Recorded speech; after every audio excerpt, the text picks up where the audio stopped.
Hey, welcome to the Speak to Freedom podcast, where we teach individuals how to speak to a life of freedom. Now, today's episode is with a man named Princeton Clark. Princeton has a crazy story. He's a speaker that travels all over the place and shares on stages in front of thousands of people, which is what some people want to do. Maybe you listening right now, you're wondering, how's this going to help me? We're going to dive in for his story. And really, I want you to hear what he journeyed through and how he looked at the message he had to give to the rest of the world, and when you should give that message, as well as discussions that we both have on how to get on the stages more often, like what it should look like, or how you should focus on getting yourself into position to deliver more of what it is you do to the world, because that's what you want to do. You want to make income, you want to make amazing impact, and you want to have freedom in your life. And Princeton unpacks how he's done that, what it's looked like. But the cool part is the depth of his heart. Like, he goes into a space where you get to feel him. I loved our end conversation, the last question, which you'll find out when we get into it. He got some good heart depth. And if you're at a point where you're like, man, on the fence if it's you want to do this or don't want to do this, or you want to make more in your income, whatever it is, you got to listen to this end conversation, because when we get to that point, it's going to give you some expansive, I believe, hope to go create more in your life. That's it. Let's get into the episode.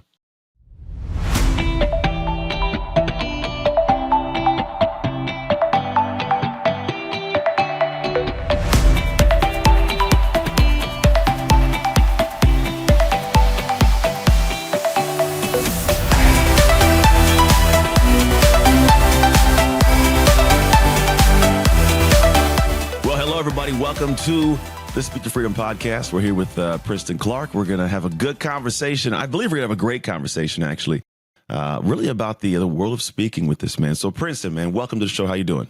Man, doing great, Anthony. Thanks for having me. I appreciate you coming on. Now, this whole episode is going to be me pretty much uncovering your journey of being a speaker, and honestly, also what you speak about. I think that's going to be a beautiful thing for people to learn, because every one of us who is a speaker in this realm, we have some value to bring to the world. And sometimes the speakers need to hear it too, right? Like those who are trying to get out of the game, they need to hear these things also. So if you wouldn't mind sharing with us, I guess from your perspective, how would you, if somebody walks into an elevator and goes, hey, what do you speak about? What would you say? My expertise is focused on self-mastery, but I also, as you would say in school, minor in leadership and really developing brands that impact the world. Yeah. I like it. So where did you get that to be like your goal thing? I guess I'll say, what brand did you develop that impacted the world, that gave you some insight into that? My personal brand is Evolved Mastery, and it's all about evolving through self-mastery, the representation with the colors of gold, black, and white, representing the darkness being the things that we go through, the black being the things that we go through, the gold that we alchemize and give light to the world. But I built my brand purely out of necessity, because when I got started, like most speakers, no one really knew who I was. I had done a lot of work behind the scenes, and I actually got started as a pastor. That's where my first stage was. And so my brand, as I progressed, started moving into personal and professional development, was a matter of self-mastery, really learning to become multidimensional in my approach to be able to reach different spaces. And it was birthed to create more impact once I launched my first book. And so that's pretty much where my brand got started. So where's obviously we all speak about things we have an intimate experience with, right? We've all gone through some area. And so when I hear this idea, like, I like that concept. Mine's obviously Dark Works, my message, my brand. So you say like darkness, like, oh yeah, I get that.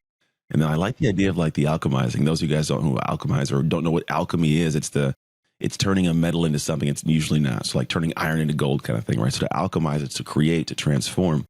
What was your journey of I guess, alchemizing into a man that you are now, that felt confident enough to go, I'm going to tell the rest of the world my story? All right, I'll try to condense this, because I've been on this journey for 20 years at this point. My journey began at the point of a failed suicide attempt.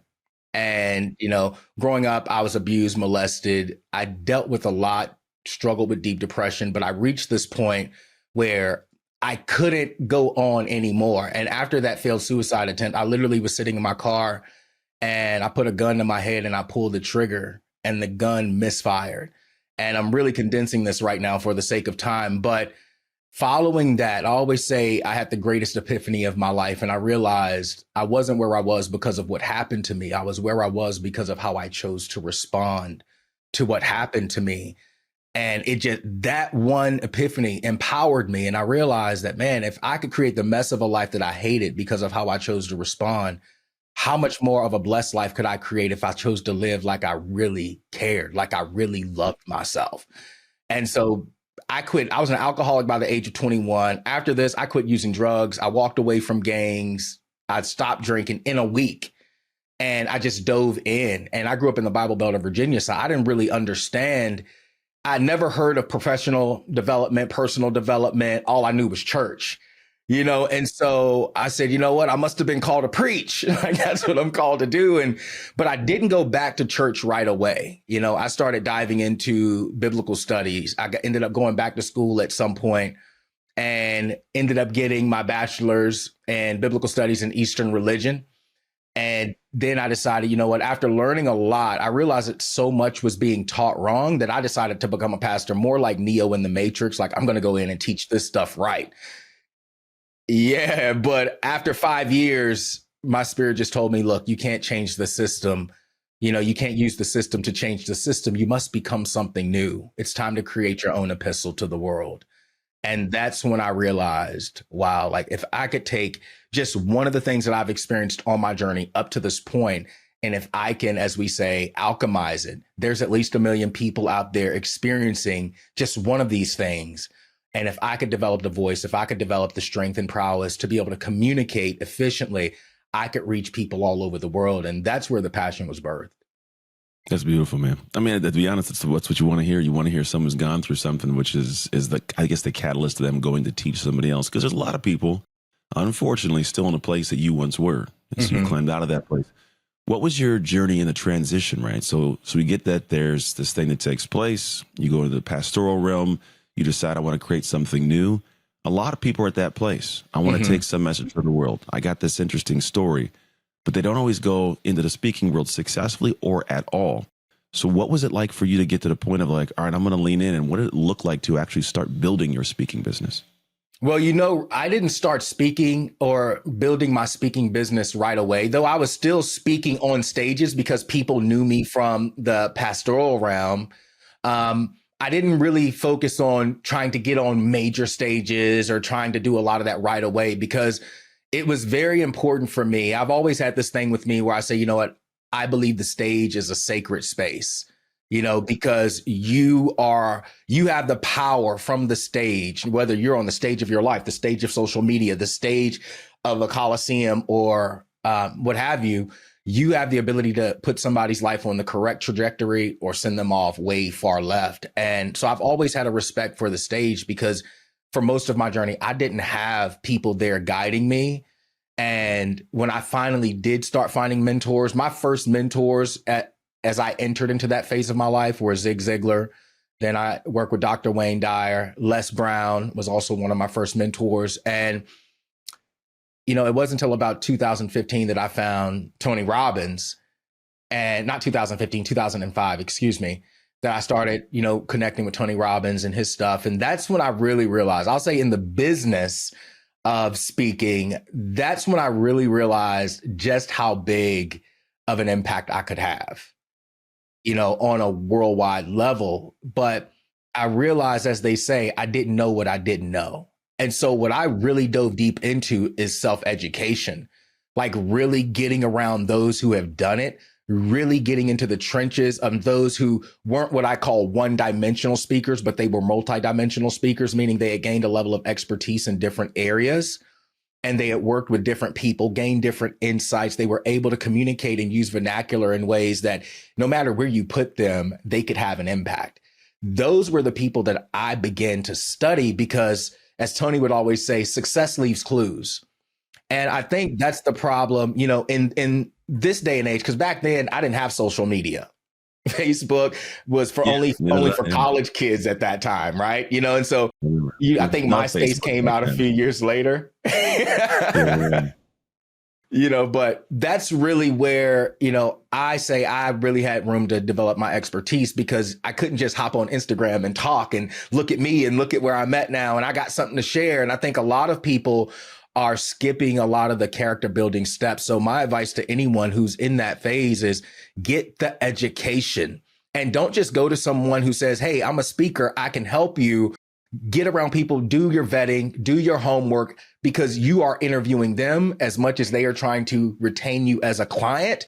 So it's very important to really seek out people. See, I didn't really have that struggle back when I got started, because back then you weren't even speaking on a stage or being recognized unless you had developed the skill or expertise. Yeah. Nowadays, anybody and their mother can be a professional speaker, and a lot of people are lost in the noise. But I say you got people like yourself, like myself, people who have actually done it to maximum degrees because they developed a level of expertise. And for anyone trying to move into that space right now, you are doing yourself an extreme disservice by not seeking out individuals like this. It's not to say that you can't do it by yourself, but for me, without the books, I used to read sometimes 15 hours a day, just studying, speaking, entrepreneurship, because there's levels to it. Because I think a lot of people get lost in the business aspect of it, in the speaking, in the glory, in the dopamine release of having my impact, but they don't understand that there's a business side to it. Side of it. That's a big piece of what I talk to be honest. Like for me, I fully agree. I tell people you should not be telling anyone how to run the race until you've crossed some finish lines. Like you got to go through the journey. And the thing is, the finish line, if you want to take them to a certain level, just let's say, for example, you have crossed the finish line. It may not be the biggest one. There is a demographic of people you can reach, right? There is someone who is where you once were. But if you aren't to a high enough level to be able to reach a mass, you do need to develop. Now, you may not have to develop in the area I have. You might have an expertise in something I have no idea about, but you do have to develop the skills of understanding it. I think the other part's communicating it. And then I 100% believe what you're talking about, which is what my big crux is. You got to get out of the realm of trying to get great on stage and get great at getting on stage. Like that's where you hone the skill set. If you want to get the skill set, that's where you also understand the value of your message. Because if you have something and people love it, like the marketing becomes easy. But if you're struggling to get on stage, it's not because you suck as a speaker. It's because you suck at making yourself marketable, right? Or you haven't got the skill sets you just talked about. You haven't gone through the journey. But that is the business side of it. It's getting to a point I'm going, boom, I finally have a thing that people want to hear. They'll pay me for so I can stop doing it for free. I'm making great impact. I'm making great income. Like everything blossoms. When for you, can you look back on a moment and we'll just say like it was a funky one that taught you something? Because I'm hearing a lot of things of you got to do this. My guess is somewhere in the space, there was like this moment of like, oof, like I've bombed on stage. I've had crappy conversations with my agents before. We're like, damn, I messed that up, right? Do you have any of those moments that you go, gosh, while that sucked at that moment in time, it was critical for my success? Oh, man, I'll have to go back to the first time I ever spoke on stage before it ever even became this, because I'll say that this is really what set the stage for me moving forward. But I remember the first time I had to speak, I only had to speak for 15 minutes. And initially I was excited, and I was taking all my notes and I had all my little sticky pointers that I was going to be speaking on. And right before it was time for me to go out on stage, I started crying like a baby. Like the nervousness hit me, and this was maybe a year and a half after my life had changed. And so all the doubt came in, are they going to hear my message? And the thing was, there were people going before me and they were so eloquent and they sounded so good. And I found myself comparing myself to them. And, then I started judging myself. Then I started being critical, and then the imposter syndrome came in, am I good enough to go out there? Am I even ready? And so that just hit me all at once. And I literally started crying. And my mentor at the time came over to me and he put his arm around me. He said, "What are you crying for?" And I was like, man, I'm not ready. I'm just not ready. And he said, Princeton, he said, "I've never heard a story as powerful as yours." He said, "And that's what you need to keep your focus on." He said, "These people that you're watching, they've been doing this for years." He said, "But you know what they don't have? The one thing they don't have is your story. And the one thing they can never do is tell your story the way that you can. So stop focusing on putting so much pressure on yourself and all these notes." He said, "I'm going to challenge you to put your notes down and just share your story tonight." And this was also the gentleman that introduced me to Les Brown. And I went out there that night, man, and I threw my notes down and I said, I just went into it. And that really just set the tone for me, because it's like it flipped a switch. And I was really, as Les Brown would say, I was hungry. Like I just wanted to impact people, but hungry. Yeah. But that's really what flipped the switch for me. And, from that day, that was a little under 20 years ago. From that day, I've never prepared for a speech other than studying to learn or gain insight or develop on my own. Like if I know what the theme is, it's like because I've done it, it's just in me, you know, and yeah. I've really, but I also didn't try to get on stage until I could feel that, because I used to get in front of the mirror. My mirror was my stage for the longest time. I get it. Yeah, a lot of people. And it was like, I'm just talking to myself. But I knew if I could convince myself, then getting on stage would be like breathing, you know? And so it's been 19 plus years now, man, that, you know, when I get on stage, it's just, I just know, you know, stay ready. You don't have to get ready. I get it. Yeah. I think it's, so for me, I in the last decade, I've only rehearsed a speech once. And that was most recently, I spoke for Chick-fil-A. It was like 10,000 people. So I was like, I want to make sure I cover the points, because I had to condense a 50-minute keynote to 20 minutes. Like it's different when they go, you know, 50 minutes, we could shave some things off. They're like, no, we need the whole thing in 20. I'm like, all right.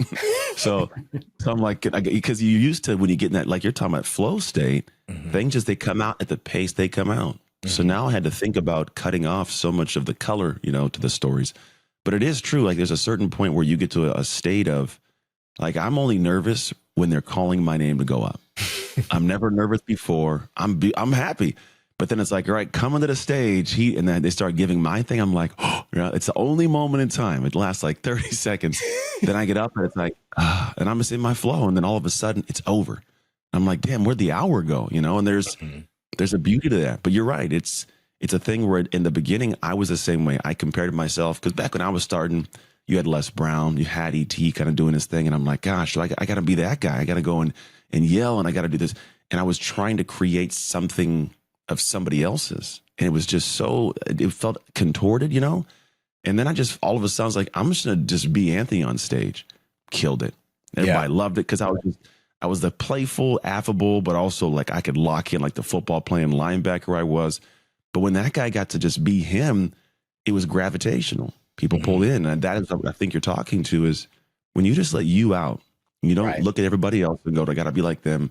You find that becomes your most valuable uniqueness, is the fact that you aren't anybody else. Yeah, 100%. And that's the greatest gift you can give yourself as a speaker, is to really meet yourself at that place and understand that, as I always tell my clients, you are a divine blueprint. Like there never has been, nor will there be another you on this planet. And you have a specific message. Every journey that you've taken, every path you've traversed, you've gained wisdom, you've gained insight, whether personally or professionally or both.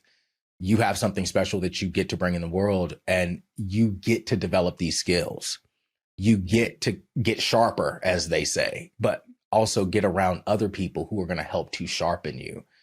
And I think that's been the biggest thing too. I will say that, and we kind of hit on it a little bit, but I was very focused on getting around the right people that I could learn from.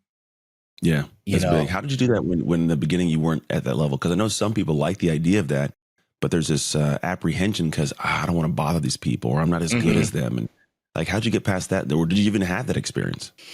Well, initially, like I said, all I had was books, because social media didn't exist unless I was introduced to someone like, you know, Les Brown or these people. Like I would go to events. Like I was hungry. I would sell my furniture.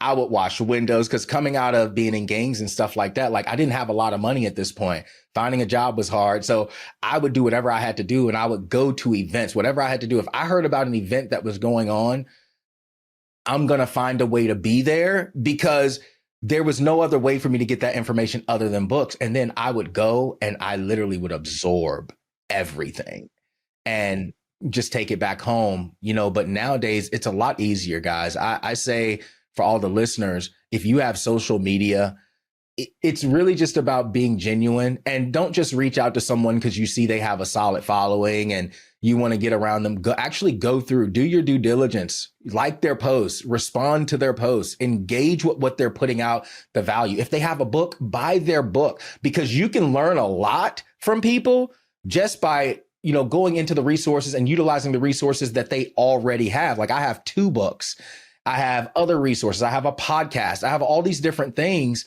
that give people an insight to study. And that's really what it boils down to is, are you willing to be a student to the craft? And nowadays it's a lot easier to really do it, but you just have to understand, reach out and ask for referrals for people who are really doing it, and don't just follow everything that you see. That's probably the greatest challenge. That was funny. Like early on in my career, I had some good advice, we'll call it, some insights. I have a buddy named Brennan Burchard, and it was early on in the career. Like I kind of got to, speak on a stage, and it was after I just showed up to his event one time and got to volunteer and be around it. And he never really saw me speak. He just trusted me to go do it. And I was like, all right. And at this time I'd got myself out of the box, killed it. He loved it. And he goes, hey, I'm going to tell you something. He goes, have you ever considered getting a speaking coach? And I'm thinking he's like, gosh, I suck. I go, no, I haven't. He goes, don't, they'll break you. I go, interesting. He goes, what do you mean? He goes, I got a little quote. He said this to me. He says, you are the most naturally talented speaker I've ever seen in my life.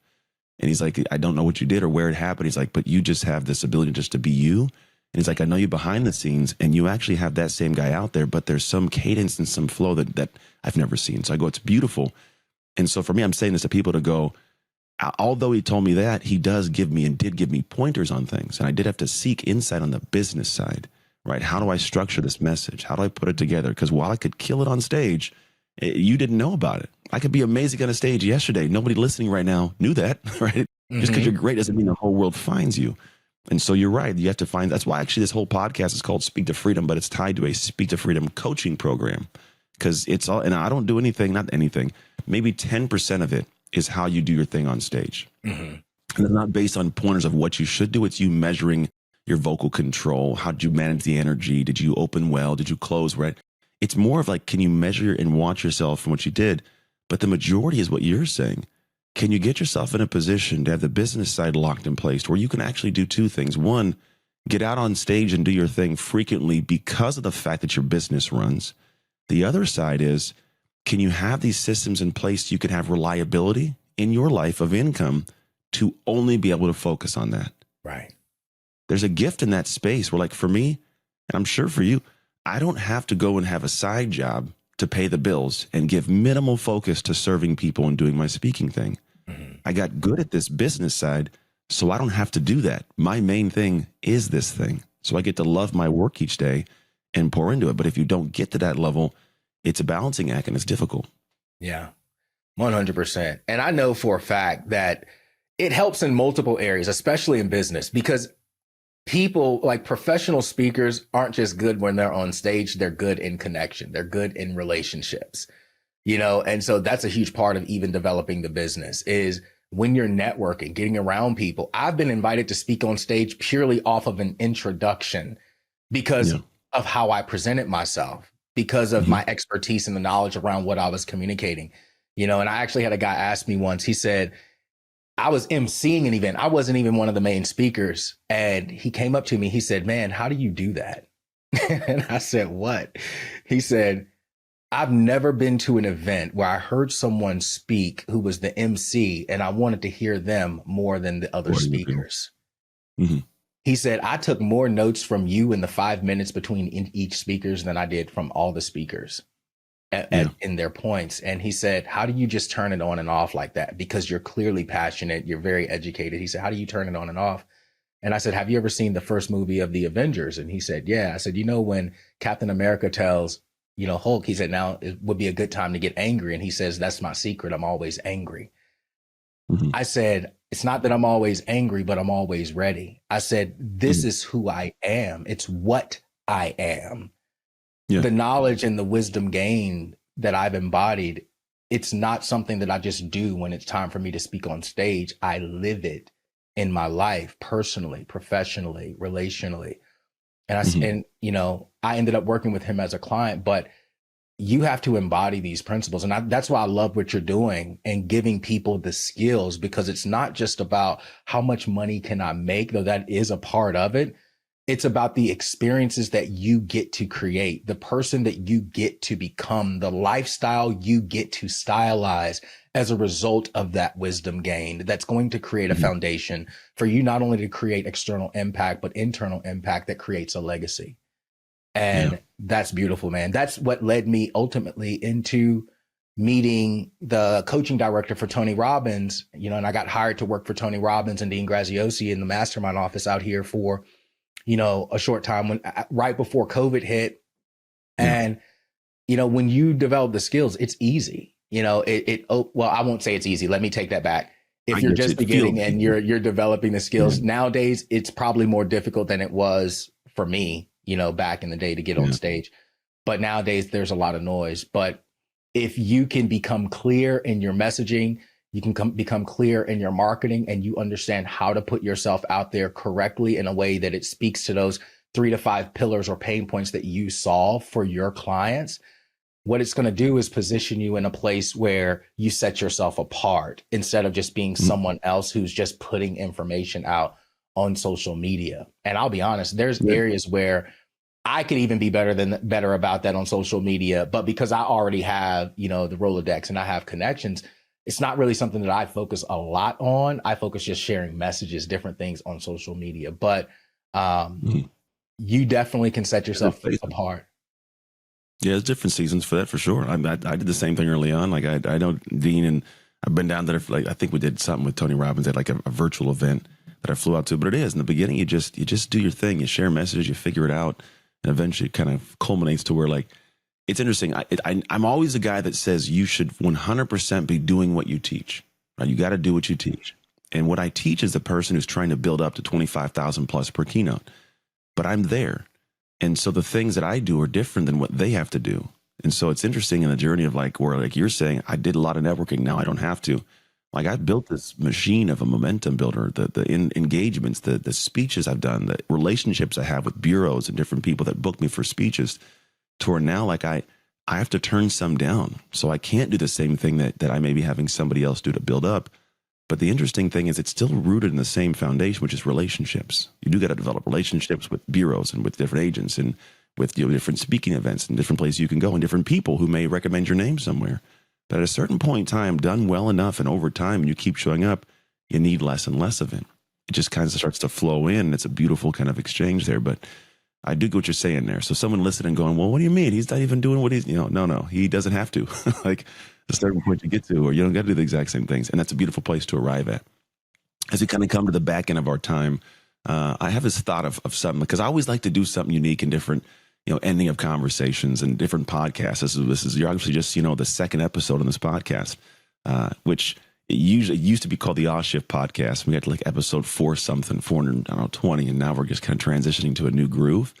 But I want to do something called Head and Heart. I had a different question I would end with that episode of that podcast. I want to retire that. I want to do Head and Heart. So as a speaker who's going, look, I'm in a position of, I'm speaking for free and I want to get my message out there. I'd love for you to give them a head and a heart message, meaning this. Give me a head message of logical, structural business stuff, of something that like, if they do this one thing, you believe it'll be a game changer for them.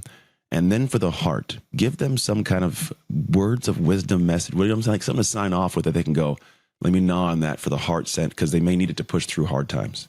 This is beautiful. I'm glad that you decided to end it on this note, because I think if you're out there right now and you're listening to this podcast and you're saying, I really want to get out there, I really want to have more impact, the very first thing I'm going to challenge you to do is really get clear on your vision. Because I think a lot of the times you want to have the impact, you see that you can, but you haven't really developed the vision or set goals in place to achieve that. And so what I would challenge you to do is really get clear. And how to get clear is imagine the version of you that is speaking on stage. Imagine the version of you that is booking these appointments, getting booked for these 25K plus keynotes. How is that version of you showing up every day? How is that version of you communicating every day? What types of circles is that version of you putting him or herself in? How does that version of you show up even in your social media content? And really try to get as clear as possible on what that version of you looks like. And then from there, I want you to reverse engineer the process. I want you to bring all of the insights into what that version of you is currently doing in that state of your life into this present moment. And I want you to ask yourself, what is required of me now in order to manifest that version of me right now? and then start getting clear and setting the goals. And this is what I mean when I say goals, because a lot of the times we will write goals down. But writing goals down, you may say, I want to hit 25K. I want to get on 5 stages in the next year.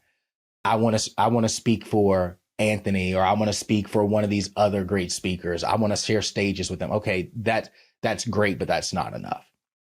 When you set a goal, you don't just write down what the goal is. To the best of your ability, write down the steps required to achieve that goal.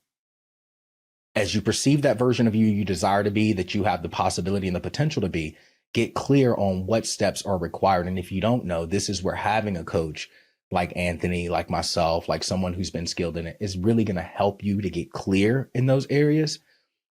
And then just start taking the steps and stop trying to jump to level 10 if you're just starting out at level 1, because this is going to create stress for you. This is going to amplify that comparative and that imposter syndrome that comes in, that hits you. And so get clear first, get a clear vision of that version of you as far as you can see now, because that vision expands, trust me. Get clear on that version of you that you can see now. Based on that, get clear in the goals required in order to start manifesting the results. And then focus on one goal at a time. What's the first step? What's the second step? Get clear on the steps and focus on each day, putting in the work to generate and create the foundation towards that reality. This is why I always say you stylize your life. Every decision you make, every action you take is creating your lifestyle. So that version of you is living a completely different lifestyle. How can this version of you show up? What goals can you set into place right now in order to start being that version of you right now? And then I want you to realize, I usually take my clients through a meditation in this process, but I want you to realize that if you can see that version of you already exists. But how you respond in this current moment, how you respond through setting clear vision, clear goals, and then take action to create momentum towards manifesting those goals, is what's going to bring him into fruition into your present experience. I always say vision does not come without provision. Your spirit will never show you something that's impossible for you. So if you are a speaker who is inspired to impact the world, if you are a speaker who knows that you have skills and you have a passion, but you also have a heart to leave a legacy of impact, get clear on the vision of the version of you capable of maintaining and creating the foundation that's going to support the vision. Because once you do that, the provision naturally comes in. And that's what I'll give you. I could go much deeper into that, but that's what I'll leave you with. I bet you could, man. I'm over here going like, yeah, I'm going to run through a brick wall real quick, dog. I got you. Good old football days. No, it's awesome. I think that for me, part of our humanity has to attach to that kind of place you take in us. And sometimes I think we shy away because there does become a discomfort. I'm not going to lie, there's discomfort in getting excited and getting engaged. And I think the discomfort I found comes from people going, oh, this is real.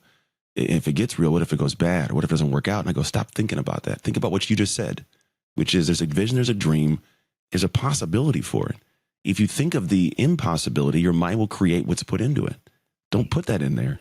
Put the possibility in like you're talking to, and then watch things build into something cool.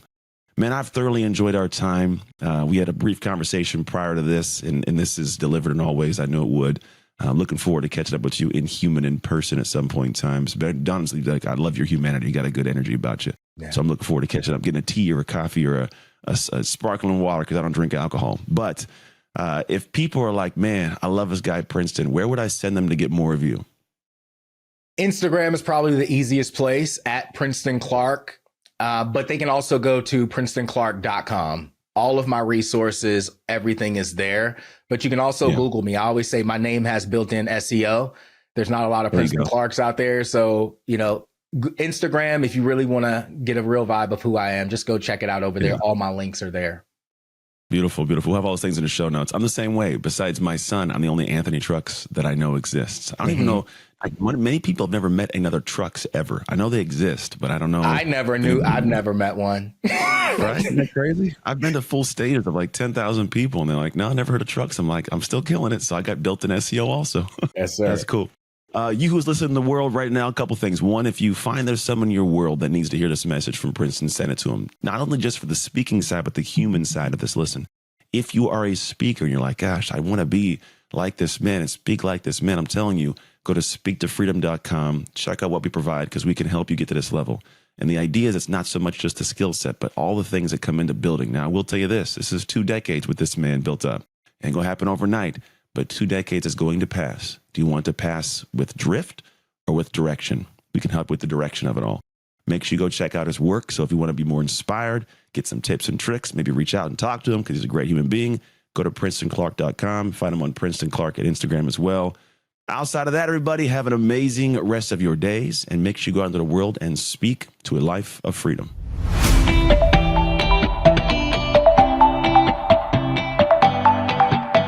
That's a wrap for today's episode of the Speak to Freedom podcast. I hope you found our discussion inspiring and informative. Now, if you enjoyed today's episode and want to stay updated on all our future releases, be sure to hit the subscribe button on your favorite podcast platform. Thank you for tuning in today. Until next time, remember to speak with confidence and clarity so you can one day soon speak to freedom.